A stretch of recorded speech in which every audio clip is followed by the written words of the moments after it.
You've been hearing it in the news. Listen, on June 13th, Israel launched Operation Rising Lion, attacking many of Iran's nuclear facilities, top leaders, and some other things. And this is powerful because it's affected the markets. The question that many of you out there have that the news maybe isn't talking about that we're going to share with you on the show today is how will this potentially affect you, your wealth, your investments, and more importantly, what should you do? Should I press pause? Should I knee-jerk and get out of the markets? Are we going to be moving into World War III? So let's jump into it.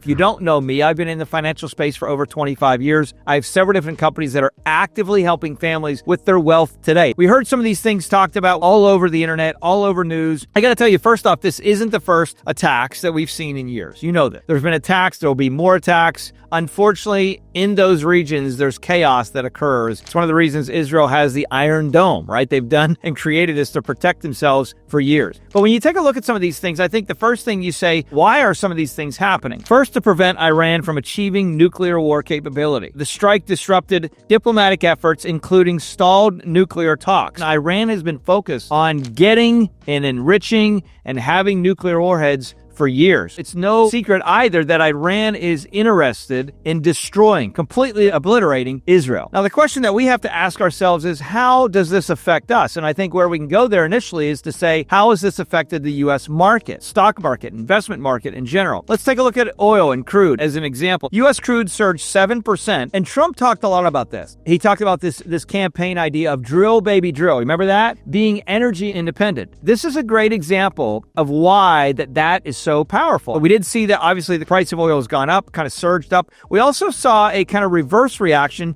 to the U.S. stock market. So if you take a look at what happened in the market, as an example, you'll see on screen, futures tumbled, the S&P, the Dow, the NASDAQ dropped roughly 1 to 1.4%, and domestic-focused Russell, that's a larger index than the S&P, was down as well. Now, Palantir is very interesting. Palantir stock was actually up. It's an AI/defense type fund, and that was actually up. That particular stock was up through this season. So there's still opportunity. It's like anything else. Remember, the idea is a lot of people don't know what they want because they don't know what's available. The question that a lot of people have for themselves and their own investments, you may be asking this question is, what should I do? What should I do with my investment? Hey, Michael, listen, I got a 401k. I got a profit sharing plan. I have a stock portfolio in general. Maybe you're invested off market. Another thing that you may consider is adding some energy and defense stocks to your portfolio. I mean, listen, we're in a world today that is more chaotic and more tense than it's ever been. And one of the things that Trump is actually putting dollars for from the U.S. government is to build and grow the military again. So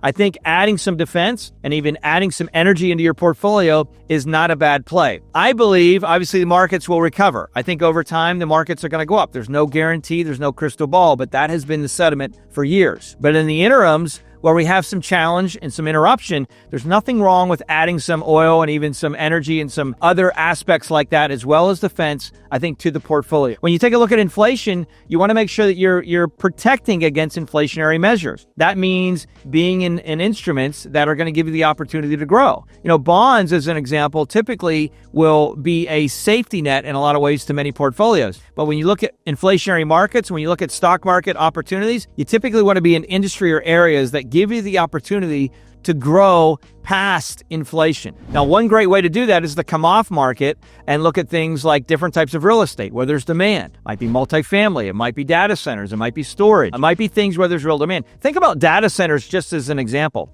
We live in a world where AI is becoming massive. Look at what they're building right now in Texas, this massive AI facilities that Palantir, as an example, is going to be a part of utilizing. There is a massive amount of need for storage for data center. And so you want to look at where demand is based on how the world, the market, and people are using technology, using products, and using things. That's one of the things that I like about Amazon, as an example, is not only do they have an AI play that they're involved in that, but they also are a huge resource right now for how consumers in the world buy product. That's a big staying power, a big play to say what is actually happening here. So look at companies, look at organizations that have staying power and are actually going to participate in profiting potentially from some of the things that go on, whether it be defense, whether it be energy, whether it be just plays that we talked about that have real access to real demand knitted to what's happening not only in the U.S., but in the global economy. Whether there's a major natural catastrophe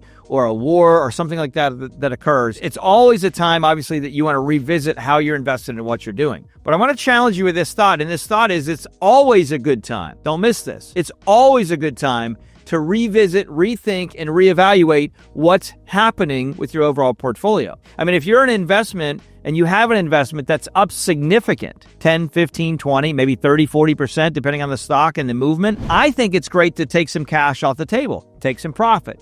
You remember the old saying that was said before, know when to hold them and know when to fold them. This is the key. One of the biggest reasons that people end up losing a bunch of money isn't necessarily because of natural disasters and wars. It's because of greed, believe it or not. They don't know when to sell. They're not willing to take profit. They're not willing to take profit off the table. So when you take a look at what's happening here, this is a great opportunity for you to step back from the busyness of life and literally look as a deeper dive in your own portfolio. Obviously, you want to look at how these investments have been affected. But if you have a quality, consistent portfolio, the last thing that I would suggest that you do is take a knee-jerk reaction and just liquidate and sell everything. If you're in a stock or you're in a position that you like and it's dropped in value, it might be a buying opportunity because the chances are that what the stock is producing is probably going to go up. As an example, we got a course coming out that I think you're going to love, so make sure that you reach out to the show and reach out to us, talking about the idea of how to trade options and what to do there. Don't be a day trader. Don't get in today and sell out tomorrow with a stock because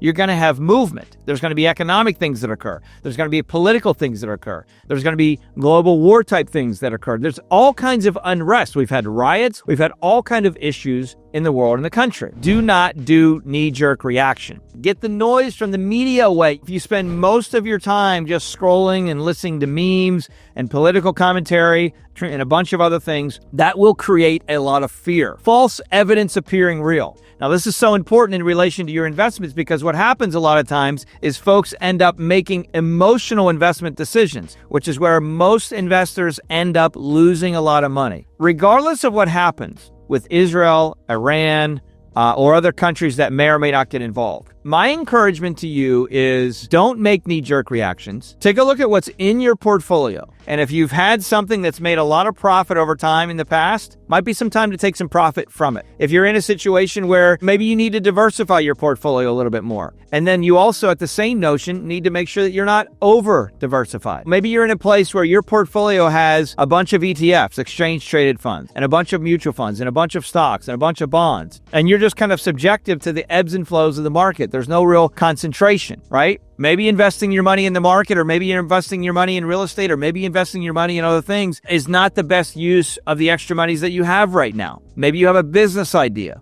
that you want to start and you want to kind of run after. Maybe you want to reevaluate your portfolio in general because you want to stay in the market. Maybe you want to invest in more real estate because you know in certain areas there's still opportunity, there's still demand. Remember this, money doesn't go away, it just moves. So when you do your research about what's happening, you will eliminate the idea of allowing all of these external factors that you cannot control to dictate your day-to-day investment decision. Your day-to-day investment decisions have to be made on some real, practical, sustainable thought that can help you consistently grow your wealth. We do a lot of investment structure that's actually off the stock market. There's a lot of opportunity off market. We do it because what happens is when you look off market, you're literally in a place where you can find things that have some levels of insulation, protection from the ups and downs, ebbs and flows of the stock market. Now, there's always risk in everything that you do. We know that. But we want to try and reduce the risk and potentially increase the alpha in anything that we do at any time. So my challenge to you is evaluate your portfolio. Don't do knee-jerk reactions. Take a real step back evaluation with the noise off and honestly evaluate how have you been doing? What do you need to learn more?